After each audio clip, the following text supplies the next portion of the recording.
Sekiranya audio jelas, sila beri komen.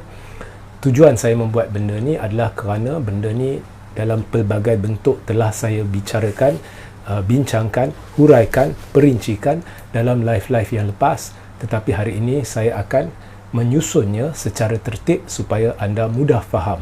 Jadi share ramai-ramai. Ingat ya, berani kerana benar. Jadi saya mulakan. Okey. Jadi berikut saya nak bacakan, dan saya dah tulis artikel berhubung benda ni. Jadi berikut merupakan senarai penuh penipuan berkait pelantikan Anwar sebagai Perdana Menteri dan beberapa fakta lain yang diputarbelit bagi mengaburi mata rakyat, dan ini melibatkan juga penipuan Anwar, Zahid dan Rafizi. Okey, saya mulakan. Nombor 1 ya, daripada 26 poin, 26 hujah.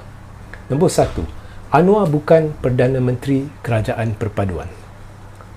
Nombor 2, sebaliknya, Anwar merupakan Perdana Menteri Kerajaan Minoriti yang didirikan bersama Barisan Nasional antara lain. Okey.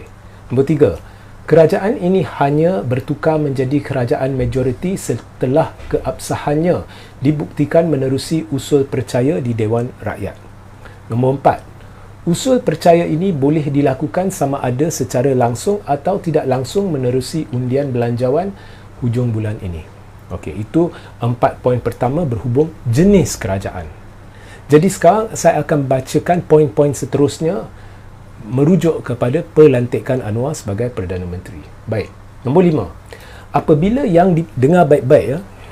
Apabila Yang di-Pertuan Agong melantik Anwar sebagai Perdana Menteri, Seri Paduka Baginda Tuanku tidak merujuk kepada sebarang janji kerjasama antara Pakatan Harapan dan Barisan Nasional. Sebaliknya, ya, nombor 6, Yang di-Pertuan Agong melantik Anwar sebagai Perdana Menteri atas pertimbangan parti yang memenangi kerusi terbanyak, yakni Pakatan Harapan. Okey. Nombor 7. Yang di-Pertuan Agong juga melantik Anwar sebagai Perdana Menteri atas keyakinan bahawa semua ahli parlimen Pakatan Harapan menyokong Anwar sebagai calon Perdana Menteri, dan pendapat atau hemat Seri Paduka Baginda Tuanku bahawa Anwar mungkin mendapat sokongan majoriti di Dewan Rakyat. Nombor 8. Ini selaras dengan peruntukan Perkara 43-A Perlembagaan Persekutuan, dan ianya turut bermakna Yang di-Pertuan Agong tahu bahawa Anwar akan bergelar Perdana Menteri Kerajaan Minoriti dan perlu membuktikan keabsahannya menerusi undian di Dewan Rakyat. Jadi saya berhenti kat sini sekejap. Jadi di dalam Perlembagaan Persekutuan, babak pelantikan Perdana Menteri oleh Yang di-Pertuan Agong ini adalah atas hemat Seri Paduka Baginda Tuanku. Jelas tertulis di sana ya. Atas hemat Seri Paduka Baginda Tuanku bahawa orang yang dilantik itu mungkin dapat sokongan majoriti. Maknanya walaupun orang sekarang ni Tuanku berpandu kepada parti yang dapat kerusi terbanyak dan berpandu kepada keyakinan Tuanku bahawa semua ahli parlimen dari parti itu sokong Anwar sebagai calon. Tetapi itu tak cukup majoriti. Jadi Tuanku juga selaras dengan Perlembagaan Persekutuan, pada hemat Tuanku, orang ni mungkin dapat sokongan majoriti. Jadi ini perlu disusuli dengan usul percaya, sama ada secara langsung atau tidak langsung. Ya, untuk membuktikan keabsahan benar atau tidak Anwar boleh dapat majoriti. Jadi Yang di-Pertuan Agong berpandu kepada Perlembagaan Persekutuan, dan pelantikannya bukan atas parti yang menang, bukan atas kerjasama BNPH, tetapi atas keyakinan bahawa Anwar yang menerajui parti dengan kerusi terbanyak mungkin mendapat sokongan majoriti bila keabsahan ditentukan. Okey. Jadi jangan keliru lagi. Baik.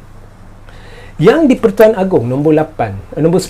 Yang di-Pertuan Agong tidak pernah menitahkan apa-apa yang membawa maksud Barisan Nasional dan Pakatan Harapan wajib membentuk kerajaan bersama supaya Anwar boleh dilantik sebagai Perdana Menteri. Tidak ada. Nombor 10. Ini merupakan naratif palsu yang amat berbahaya, khususnya naratif Zahid kononnya Yang di-Pertuan Agong menitahkan ke semua 30 MP BN untuk bersama kerajaan perpaduan. Nombor 11. Zahid harus diambil tindakan kerana memarakkan naratif palsu ni. Nombor 12. Yang di-Pertuan Agong turut tidak pernah menyentuh isu kerajaan perpaduan dalam mana-mana kenyataan rasmi sama ada sebelum atau selepas pelantikan Anwar Ibrahim.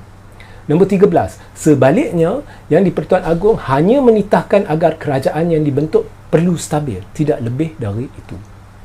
Baik.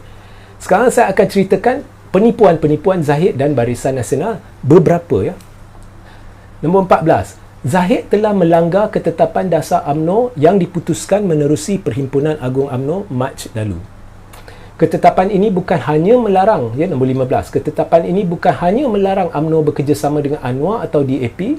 Sebarang percubaan untuk mengubah dasar ini hanya boleh dibuat pada Perhimpunan Agung UMNO seterusnya, menerusi EGM atau menerusi Perhimpunan Agung UMNO khas. Ya. Jadi, nombor 16. Dakwaan Zahid kononnya ketetapan ini hanya merujuk kepada kerjasama pada PRU 15, nyata penipuan semata-mata. Nombor 17. Hakikatnya, Zahid wajib diambil tindakan kerana melanggar dasar parti dan menipu yang di-Pertuan Agong kononnya 30 ahli Parlimen Barisan Nasional menyokong Anwar sebagai Perdana Menteri. Nombor 18. Penipuan ini dibuat menerusi satu warkah yang dialamatkan oleh Zahid kepada yang di-Pertuan Agong tanpa pengetahuan ahli-ahli Parlimen Barisan Nasional.